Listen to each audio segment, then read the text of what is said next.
দুটো কিডনি বিকল হয়ে যাওয়া ছেলের জীবন বাঁচাতে নিজের একটি কিডনি দিয়েছিলেন মা শামসুন্নাহার বেগম। নববিবাহিত ছেলের জীবন সুখী করতে শুধু কিডনি নয়, সব সম্বলটুকু বিক্রি করে চিকিৎসার অর্থ যোগান মমতাময়ী মা। কিন্তু ভাগ্যের নির্মম পরিহাসে ৬ বছর যেতেই সেই ছেলে সাদ্দাম হোসেনের জীবনে আবারও নেমে আসে বিষাদের ছায়া। সম্প্রতি ডেঙ্গু আক্রান্ত হওয়ার পর পরীক্ষা নিরীক্ষা শেষে জানা যায় মায়ের দেওয়া সেই কিডনিও বিকল হয়ে গেছে সাদ্দামের। একবার তো সবগুলো বেচা বিক্রি করি, মাইসু মেলা সহযোগিতা করার পর ছেলে তো ট্রান্সফার করি, সুস্থ আসলো। এখন আবার আমারটাও ড্যামেজ হয়ে গেছে। এখন চাই সবাইগুলো যদি আবার সহযোগিতা করার পর যদি আমার ছেলে যদি সুস্থ হয়, আমার একটা নাতি যে 3 বছর বয়স, সেও যদি বাবা ছাড়া বুঝে না, সেও যেন বাবা হারা হয় না। বিয়ে হওয়ার মাত্র 1 বছরের মাথায় 2019 সালে হঠাৎ অসুস্থ হয়ে পড়েন লালমনিরহাটের হাতীবান্ধা উপজেলার পশ্চিম কাদমা গ্রামের সাদ্দাম হোসেন। পরীক্ষা নিরীক্ষা শেষে জানা যায় দুটি কিডনি বিকল হয়ে গেছে পোশাক শ্রমিক সাদ্দামের। সে সময় স্ত্রী সোহাগী তার একটি কিডনি দিতে চাইলেও বাধা দেয় সাদ্দামের মা শামসুন্নাহার বেগম।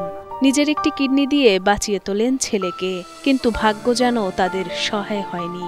আমার তো একমাত্র একটা ছেলে, 4 মেয়ে 1 ছেলে। আর তো আমার ছেলে নাই বলে একটা ছেলে চলে যাবে, আর একটা থাকবে। আমাদের প্রথমবারে জায়গা জমি বিক্রি করি আমরা প্রথমবার ট্রান্সপ্লান্ট করাইছিলাম, আবার আশেপাশে সবাই সহযোগিতা করছিল।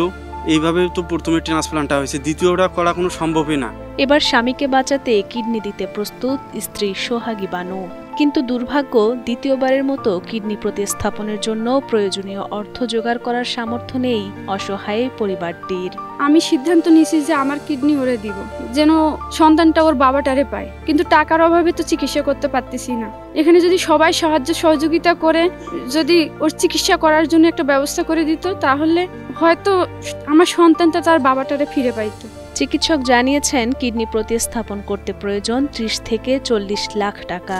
দ্রুত কিডনি প্রতিস্থাপন না করলে মৃত্যু ঝুঁকি রয়েছে সাদ্দামের। তাই অসুস্থ সাদ্দামকে বাঁচাতে সবাইকে এগিয়ে আসার অনুরোধ জানান প্রতিবেশীরাও। এখন দেশবাসী এলাকাবাসী যদি সবাই সহযোগিতা করে, তাহলে হয়তো বা আল্লাহ যদি তার হায়াত রাখে, তার একটা সন্তান আছে, তার স্ত্রী আছে, তার মা আছে, একটা অবিবাহিত মেয়ে আছে, হয়তো আল্লাহ রহমত করবে, তাছাড়া কোনো উপায় নেই। অসহায় পরিবারটি আবেদন করলে যতটুকু সম্ভব আর্থিক সহায়তা করা হবে বলে জানান হাতীবান্ধার সমাজসেবা কর্মকর্তা মোহাম্মদ রায়হানুল ইসলাম। তবে সামান্য সেই অর্থ দিয়ে সাদ্দামের উন্নত চিকিৎসা সম্ভব নয়, তাই দেশের বিত্তবানদের এগিয়ে আসার অনুরোধ জানান এই সমাজসেবা কর্মকর্তা। আবেদন করেন, আমরা আবেদন প্রক্রিয়া প্রসিড করবো এবং যতটুকু সম্ভব এক্ষেত্রে আমাদের বরাদ্দ প্রাপ্তির সাপেক্ষে তাকে আমরা টাকাটা দেওয়ার ব্যবস্থা করতে পারবো। সঠিক মানুষ সঠিক সেবা পাক, সঠিক সুবিধা পাক, এই জন্য আপনাদের সহযোগিতা কামনা করছি। আশা করি আপনারা আমাদের পাশে থাকবেন।